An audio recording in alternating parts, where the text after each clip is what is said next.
Okay, class, moving on from in our lesson on early America, uh, we're going to talk about the colonists seeking independence from England as a whole.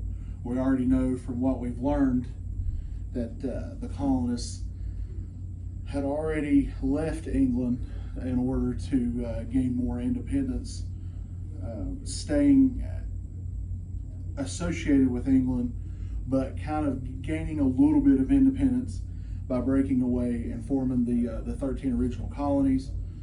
This allowed them to form their own constitution for each colony, allowed them to then elect their own officials, such as town officials. And this was a huge step in gaining independence and getting to the America that we know today. It also kind of defined what the colonists' overall goal was, and it's something that we're really going to learn here as we move forward. Learning how to learning about the colonists' push to completely declare full independence from England and form the United States that we know today. Boston Harbor, we talked about its importance to the colonies whenever they first gained separation from England. It allowed them to import-export goods. It allowed them to bring some money into the colonies and allowed them to get many things that they needed, being a new colony and a new form of land and a new form of government. So that brings us to the big idea question. As you know, this is something that we do at the beginning of every lesson. And that big idea question today is, why did the colonies declare independence from England? So that's something that we have to make sure that as we go about this lesson today, that we keep in the back of our minds. So the class discussion question today, tensions would build between the colonists and England. What were the reasons behind these tensions rising? So who wants to start? Taxation, yes, that's definitely something that played a huge part in it. The British Parliament went enact several different acts that would push higher taxes on the colonists, and they felt like that the British Parliament was wrong in doing that. Anybody else got anything? Tyranny, yep, tyranny. Yeah, they definitely felt like that they were wrongfully being, I guess you could say, pushed against by the Parliament. They were treated unfairly because of their want to kind of break away from England and the Parliament in order to form their own new lands, their own new colonies, and have their own free elections. So those are definitely two big things right there. So moving on, the Stamp Act was kind of the first thing that was kind of the first punch in the gut for the colonists. The Stamp Act was something that it was a new form of taxation. The British Parliament wanted the colonists, whenever they decided to make wills, publish books, write letters, anything of that sort that they would use paper for, they wanted them to buy this special kind of paper that was stamped, and it was their way of making it to where there was more taxes that was going back to the British Parliament in England. This paper was produced in London, which was in England, is in England, and what this did was, it was in a hopes that it was going to send money towards the colonists in a way that it would allow the British to have an army within the colonies in case of anything happened and they wanted to punish the colonists for anything that they had done that they're not supposed to.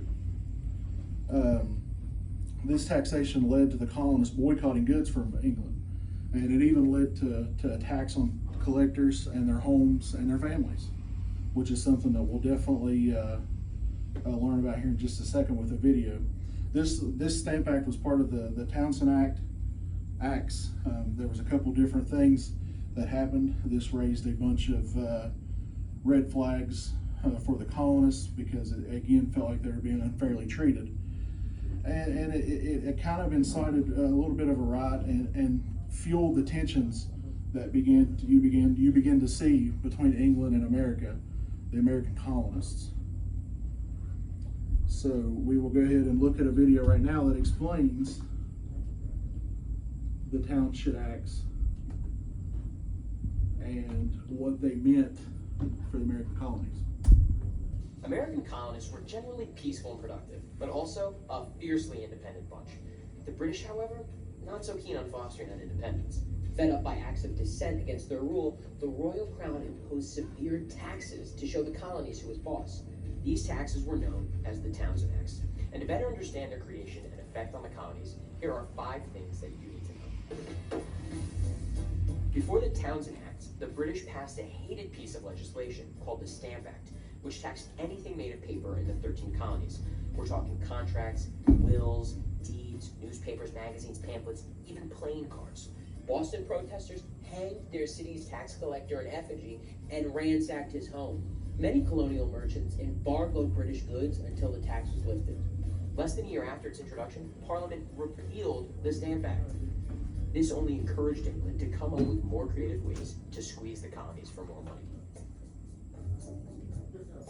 Meet Charles Townshend, British treasurer and all-around unpopular guy in the colonies. Townshend was a financial whiz, but a clueless policymaker. He calculated that England could raise a ton of revenue by placing a tax on colonial imports, such as lead, glass, paint, tea, and paper. His rationale was that the colonists would be more willing to pay taxes on imported goods rather than on items produced locally. He couldn't have been more wrong. The Townshend Acts drew colonial fury. The most effective fight against them came from a farmer in Pennsylvania. All right, well, technically John Dickinson was a lawyer, but he published a series of essays under the pen name of A Farmer in Pennsylvania. Anyway, Dickinson argued that the Townshend Acts would set a dangerous precedent of taxation without fair representation in government. His letters unified colonial opposition against the British rule and influenced how Americans believed a government should behave. The ultimate showdown took place in Boston, where the Crown collected all taxes under the Townshend Acts. No one hated these acts more than the Bostonians, who relied on imports for their economy, and so they rioted. 4 British Army regiments moved to occupy Boston Harbor to maintain order in 1768. All right, spoiler alert, the British occupation of Boston was a disaster. On the night of March 5th, 1770, tensions boiled over when 8 British soldiers fired into a crowd of colonial protesters, killing 5. One victim was Crispus Attucks, an African-American man widely considered to be the first American casualty of the Revolutionary War. The soldiers were arrested, but later acquitted after a convincing defense by their attorney, future President John Adams. News of the Boston Massacre spread like wildfire, priming the colonists for their eventual uprising against the British.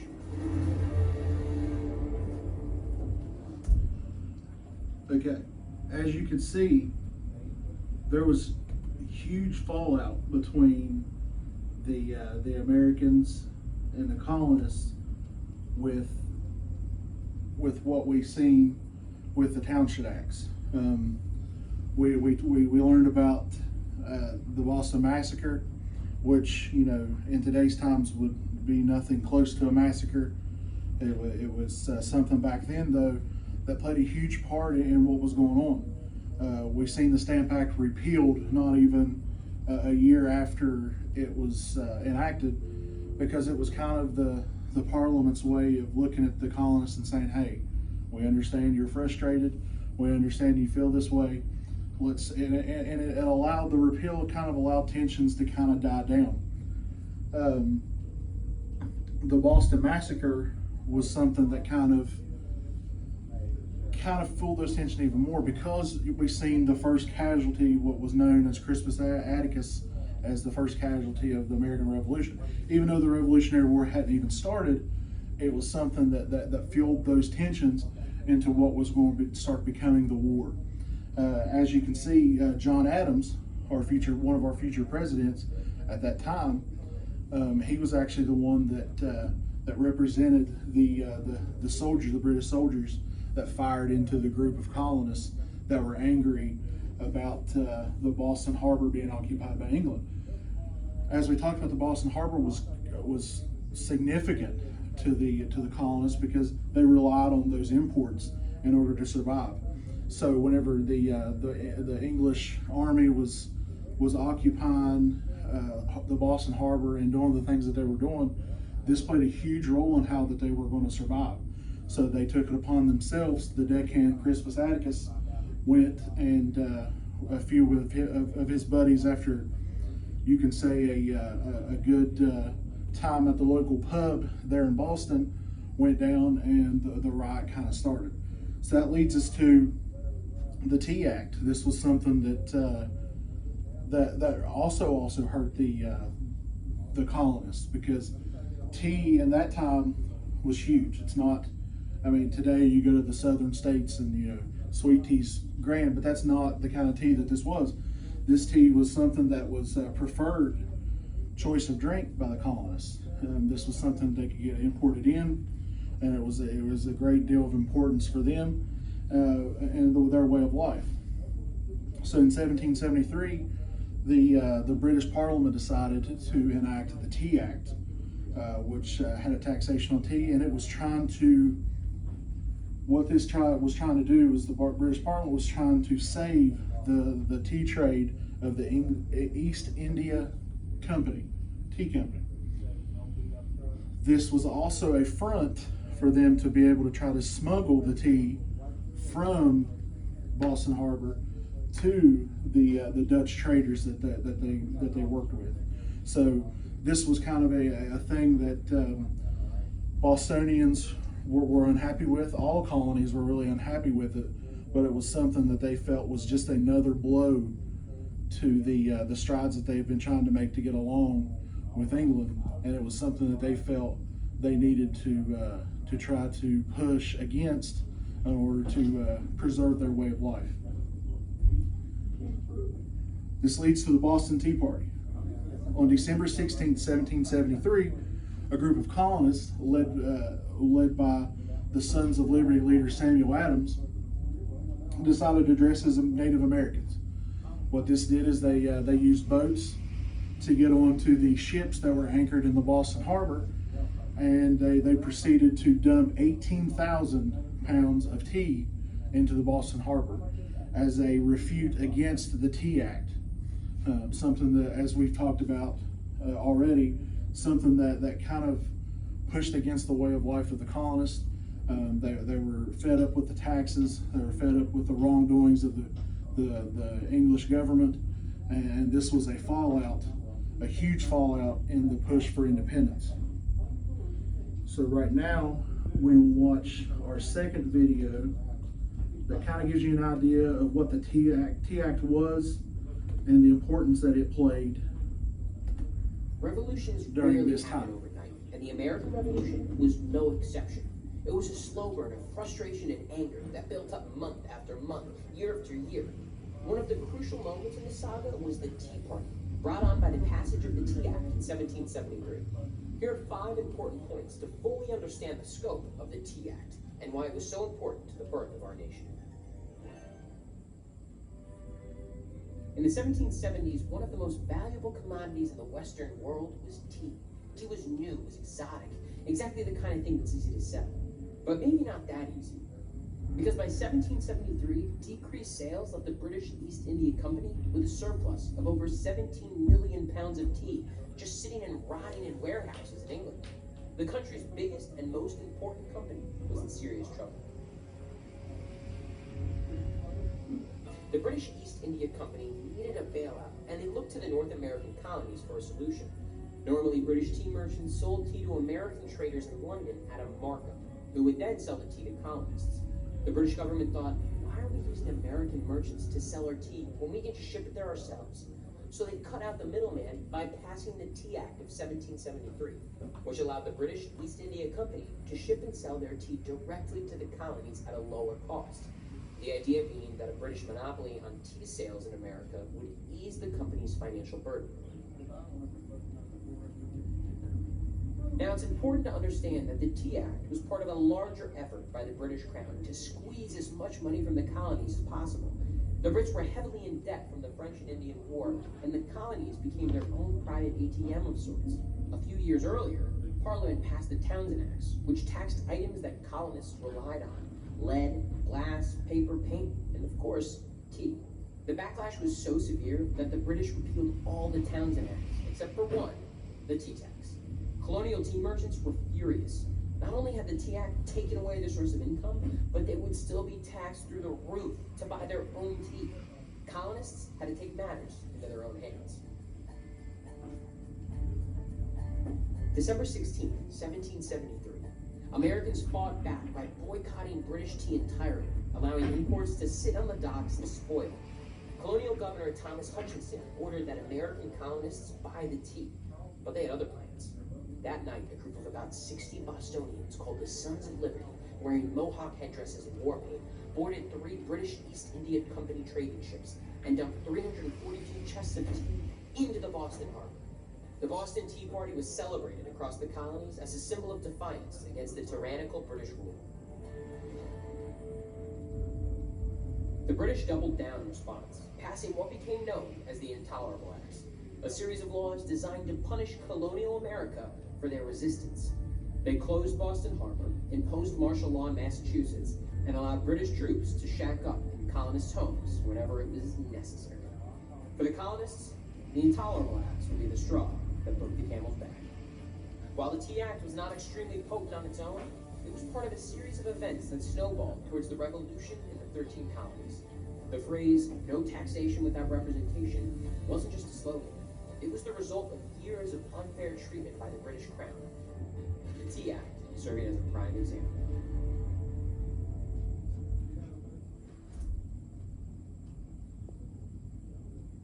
All right, so as we see there, tensions were really rising over the Tea Act, and then it kind of snowballed into the Boston Tea Party, which was their way of, as we said, is fighting back against the way the colonists were being treated against by England. But while the colonists celebrated the Boston Tea Party and what it done as a fight back against the British had their own way of fighting back. And as we heard in the video, the Intolerable Act of 1774, this was a blowback to the Boston Tea Party, and it resulted in a shutdown of the Boston Harbor. This was huge. The colonists were no longer able to import or export any type of goods, and their way of life was seriously threatened. It required colonists to house soldiers, as we talked about, when it was necessary. And at that point in time, whenever the British Army is making the rules, any point is a necessity in their time. It gave diplomatic immunity to British officials, which is something that you see a lot of now, diplomatic immunity. It repealed the Massachusetts Constitution. It no longer allowed Massachusetts to hold the free elections that they fought for whenever they kind of went away from the English way of life whenever they formed the 13 American colonies. It pushed power regarding the colony back to England. So it was now, English judges, Britain judges were now making the decisions when it come to the court cases and stuff like that. And it enacted martial law in Massachusetts, and this is huge. But the Intolerable Acts was kind of the final straw in the proverbial camel's back for the colonies.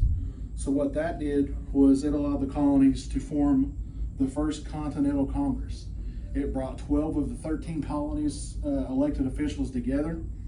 The one lone colony that was not represented with the Continental Congress was Georgia.